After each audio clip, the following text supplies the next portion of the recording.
天呐，欧展果然是实现梦想的地方哎！全世界跟单车有关的有名的人或是好玩的比赛，全部都在这。Hello， 大家好，我是 Linda。现在呢，我人在2024年的 Eurobike 会场，但感觉到有没有身边非常的热闹？没错哦，因为今年的这个展期啊，是从7月3号到7月5号，是 Business Day， 也就是给我们厂商呢跟这些供应商、代理商他们大家在这边做生意的这个场合。但是呢，6日周末的7月6号到7月7号这2天呢，就是它的 Festival Day， 有点像是我们台北展的这个消费者日的概念。但是呢，我看到这个状况有点 mind blow， 就是它完全是另外一个，我都以为我在一个嘉年华的现场，因为非常的热闹。刚刚我才看完了一场绕圈赛，但身边呢还有这个 BMX 的比赛在进行，然后整个会场里面呢，甚至还有小朋友有在学习这个平衡的单车的这个课程，非常的热闹。那今天呢，这支影片就是想要来跟大家介绍一下，到底全世界最大的这个单车展有什么特别之处。接下来就跟着我们镜头去看一下。我真的要疯掉！我遇到我的偶像 Tomomi-san， 因为我每天在 IG 上面看到他各种很疯狂的这个跟 Red Bull 的 play， 没想到让我在欧展看到他，而且我刚刚还跟他聊天一下，他跟我讲说他今年12月要去台中拍摄。Oh my god！ 他太太跟小朋友在这边，然后等一下他12点会有个表演。太开心了！我的天呐，欧展果然是实现梦想的地方哎！全世界跟单车有关的有名的人或是好玩的比赛，全部都在这。Hey Taiwan fans, thank you so much for having me. Tomomi-san, he's gonna go into Taiwan in the December, right? Yeah. Oh, yeah. wow. Can't wait to see you there. Yeah, see you there. Yeah. Bye. 好，那跟所有的展览都一样啊，因为毕竟这个是单车展嘛，全世界最大的，所以一定要鼓励这个创新的科技。那这边呢，可以看到 Linda 在的位置，就是今年获得 Eurobike 2024年各种创新奖项的品牌跟产品。那在这边呢，因为真的太多了 ，Linda 只能挑一个来跟大家分享一下。因为Bose 是德国这个100年大厂啊，他们今年呢已经欢庆了这个101年的生日。那可以看到呢，他们今年也获得了 Eurobike 2024的 Award。那它这个设计呢，其实是通勤市场的安全帽。非常重要的是呢，它把灯整个已经整合在安全帽上面了，有前灯也有后灯。然后最棒的是呢，在你的 handlebar 上面呢，它可以有这个蓝牙的设置。你如果要右转的话，你按右，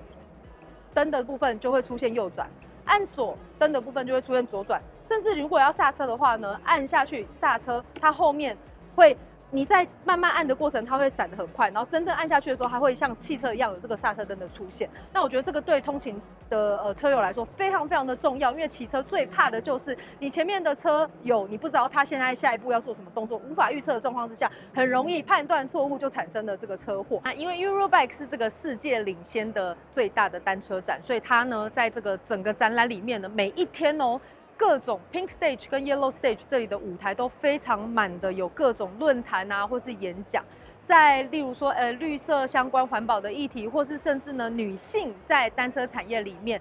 有没有什么产品其实是对女生很不友善的？这种各种思想上面的交流，或是各种议题上面的交流，其实呢，在欧展全部都看得到。所以你就可以在他们的这个官方的 schedule 里面找你自己有兴趣的议题，可以去跟相关的这些当局人士的主要在倡议的这些人去做一些交流。好，那其实呢，会来欧展的人呢，前几天这个 Business Day 大概就是可能品牌主、工厂，或是代理商，或是你可能是从事跟单车相关领域的freelancer， 像有一些是工程师、设计师，都会来这边谈生意。那除此之外呢，可能也有一些对单车领域相当有兴趣的，例如像我是媒体，或是有一些在做一些倡议的人，其实呢都会出现在单车展这边。那在欧展呢，他们就非常贴心，在5个主场馆的每一个角落都有设置像这样子 social networking 的一个地方，让你呢可以约到你有兴趣认识的朋友，可以在这边呢好好的交流一下你们的想法，也许呢这样谈来谈去呢，就谈出了生意跟合作。好，那跟所有的展览都一样，最重要、最基础的一个部分呢，当然就是全世界的各个单车品牌，或是各个在制造这个单车相关配件的工厂，他们会带着他们的最新科技跟最新研发的商品来到这边摆摊哦，来到这个摊位呢，可以跟全世界的通路去做接单的这个动作。那就像今天 Linda 站在的这个品牌 FSA 跟 Vision， 大家知道呢，这个品牌其实今年在环法赛场上真的是非常的亮眼哦。像我身后的这个5D Evo 的 handlebar， 其实呢大家很喜欢的这个鱼贩哥就是 Vingegaard， 他就是使用他们的把手。那还有我们今年呢刚破30 35胜历史纪录的这个 Cavendish 盘爷，他使用的轮组呢，就是在我身后的那组60的轮组哦，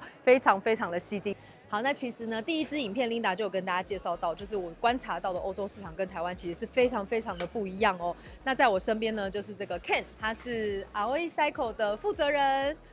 嗨，大家好。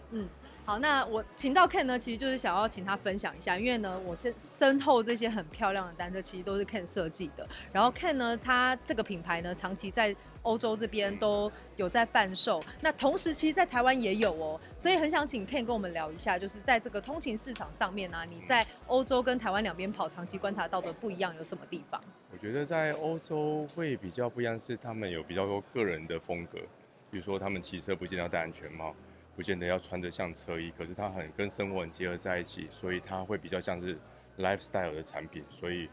骑车的时候有一部分车子就像是你的服装一样，车子需要一点风格个性，所以我们的做法就是让车子设计上有一些跟市场上看到的车子有一些差异，但是有人凸显自己的品味。这个我真的觉得很重要，因为就像是你一整天的穿搭，然后车子也要跟你的风格很符合，所以难怪 Ken 设计出来的这么有质感的单车，在欧洲真的是卖得非常的好。谢谢。好，那除了通勤车款呢是个人的这个风格延伸以外啊，在欧洲我看到一个最大跟台湾很不一样的部分，就是他们的 cargo bike 真的是红到一个不行。家家户户几乎都会有一台 e-cargo， 因为在欧洲呢，其实就是环保这件事情几乎是他们最高的 priority， 所以现在呢 cargo bike 它出现了 e-cargo， 就是那个马达跟电机系统的这个 cargo bike 可以载货用的这种单车呢，很大的一个功能就是它可以取代汽车的功能。如果说周末的时候，例如说爸爸妈妈想带着宠物啊去河边，或是想要去野餐，或是想要带着小朋友出去玩，其实你看像这样子的一个设置，小朋友坐在前面，其实都是非常非常方便的。这样子呢，就可以完完全全达到用干净能源来当交通工具的一个目标哦。所以呢，在欧展可以看到，他们甚至有一区整个都是 cargo 的这个区域，然后可以看到 cargo 有很多很多的形式，你要载货可以在前面，也可以在后面，或是你后面延伸出来这个，他们有延伸一种新的车款叫做 SUV， 其实真的就是完完全全用 e-bike 的概念去取代旧有的汽车。来到欧洲，你就可以看到家家户户路上全部都是各式各样不一样设计的 cargo bike 在路上走。这个呢是 Linda 今年在看展的时候觉得最惊艳的部分。继2019年 Linda 在 Friedrichshafen 拍过欧展之后呢，睽违了5年 ，Linda 再次回到 Frankfurt 德国这边参加这个欧展呢，我觉得感觉真的是非常非常的新鲜，就是你可以感觉到欧洲在疫后市场慢慢的在复苏。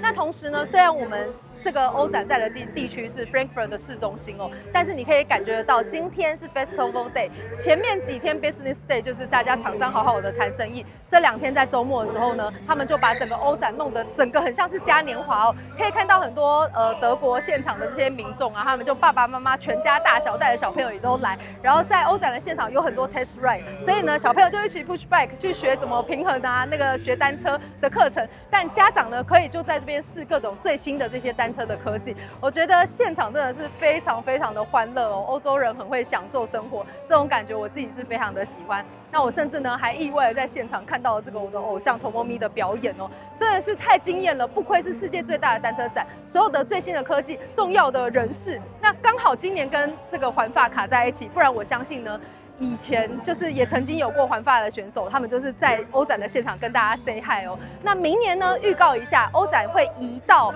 6月底，所以呢就不会跟环法卡在一起。很推荐大家，如果呢这些车友们想要来体验一下最新的科技，感受一下欧展的这个单车文化不一样的氛围的话呢，明年6月底可以来到德国的现场，看完欧展接着追环法，完美的行程。好，谢谢大家今天的收看。如果喜欢我的影片，记得在影片下方按喜欢、订阅、Linda Love Cycling。接着我们就在路上见喽，拜拜。